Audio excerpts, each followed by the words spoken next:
Alaikum rahmatullahi wa barakatuh. Welcome back. This is another one. This one is called Being a Muslim in America, Faith, Struggle, Misconceptions, and the Strength of Belief. So we're going to start in the name of Allah, the most merciful, the especially merciful.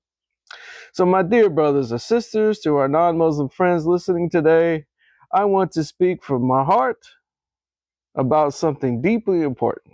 I want to talk about what it means to be a Muslim living in America. Being Muslim in America is a unique journey. It is a journey filled with blessings, but also with challenges. America is a nation where Christianity has historically been the majority faith. Churches stand on almost every corner.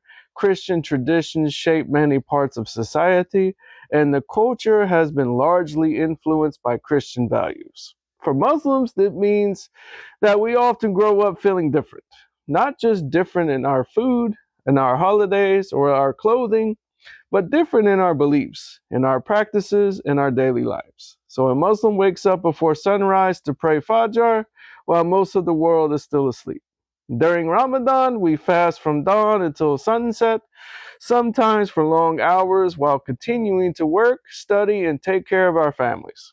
We stop 5 times a day to pray. We avoid alcohol and gambling. We give to charity every year. We try to live our lives with constant awareness of God. These practices are beautiful acts of devotion, but they can also make Muslims stand out in the society where many people do not understand them. And because of that lack of understanding, Muslims in America often face many misconceptions. Some people think Islam promotes violence, but Islam actually condemns the killing of innocent people. The Quran teaches that whoever kills an innocent person, it is as if they had killed all of humanity. And whoever saves a life, as he have saved all of humanity. And that's in chapter 5, verse 32. So some people think Muslims worship Prophet Muhammad, peace be upon him, but Muslims do not worship Prophet Muhammad, peace be upon him. We worship only God, the Creator. So Prophet Muhammad, peace be upon him, is the final prophet and messenger who taught us how to live morally and worship the Creator alone. Some people think Islam forces women to wear the hijab, but for Muslim women, the hijab is a choice of faith and dignity. It is a symbol of modesty and devotion to God, similar to how many religious women throughout history have covered their hair as an act of piety. Some people believe Islam spreads by the sword, but the reality of history tells a different story. So Islam spread to Indonesia, the largest Muslim country in the world, through the trade and peaceful preaching. It spread across Africa through merchants and scholars, and millions of people accepted Islam because they were inspired by its message of pure monotheism and justice. And some people even believe that Muslims hate Christians or Jews, but Islam teaches us something very different. The Quran calls Jews and Christians the people of the book. So Muslims believe in many of the same prophets that the Christians and Jews believe in. We believe in Abraham, Moses, David, Solomon, and Jesus, peace be upon them all. In fact, a Muslim cannot be a Muslim if he rejects any of these prophets. So Islam commands Muslims to speak kindly and to act justly and to treat neighbors with respect, regardless of their religion. Yet, despite these teachings, Muslims in America still face suspicion and discrimination. Sometimes a Muslim woman wearing hijab is stared at in public. Sometimes a Muslim man with a beard is questioned more harshly at airports. Muslim children in schools may be asked if their parents are terrorists. Mosques have been vandalized. Families have been faced with harassment simply because of their faith. These are painful realities, but here is something powerful. These hardships do not break the Muslim spirit, they strengthen it. Because Islam teaches that patience during hardship brings immense reward. So every insult answers with kindness and strength. Kindness strengthens our character. Every misunderstanding answered with knowledge spreads truth. And every hardship endured for the sake of faith brings a reward from Allah that no one can take away.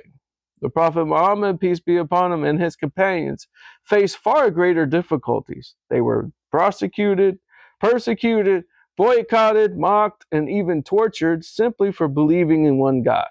Yet they responded with patience, wisdom, and compassion.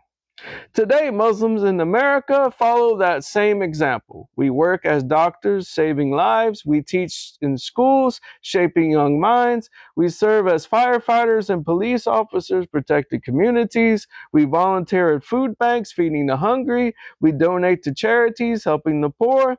Islam teaches that the best people are those who bring the most benefit to humanity. Not just Muslims, humanity. And this is one of the beautiful blessings of being Muslim in America. We live in a society where we have the freedom to practice our faith openly. We can build mosques, we can gather for Friday prayer, we can fast Ramadan, and we can speak about Islam.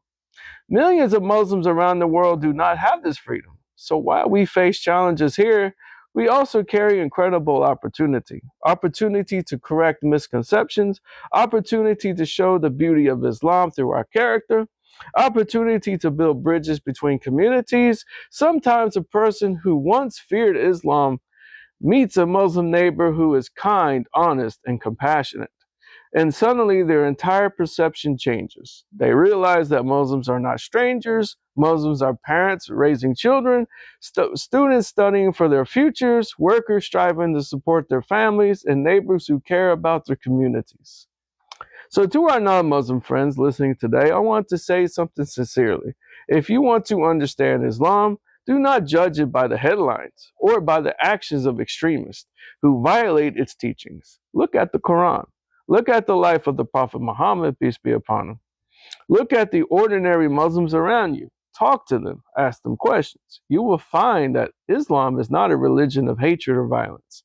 Islam is a religion that calls people to worship their one creator, to live morally, to care for the poor, to respect parents, to speak truth, to strive for justice, and these are universal values that resonate with the hearts of all people.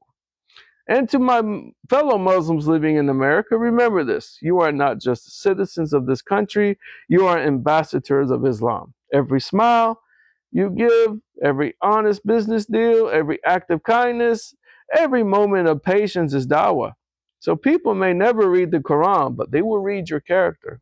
So stand firm in your faith, be proud of your Islam, respond to ignorance with knowledge, respond to hatred with dignity, respond to misunderstanding with wisdom. Because sometimes the strongest form of dawah is simply being the best example of Islam wherever you go. And remember that every hardship endured for the sake of Allah is not lost. Allah sees it, Allah records it, and Allah rewards it in ways beyond imagination. So may Allah strengthen our faith, guide our hearts, and allow us to be a source of light for humanity. Amen.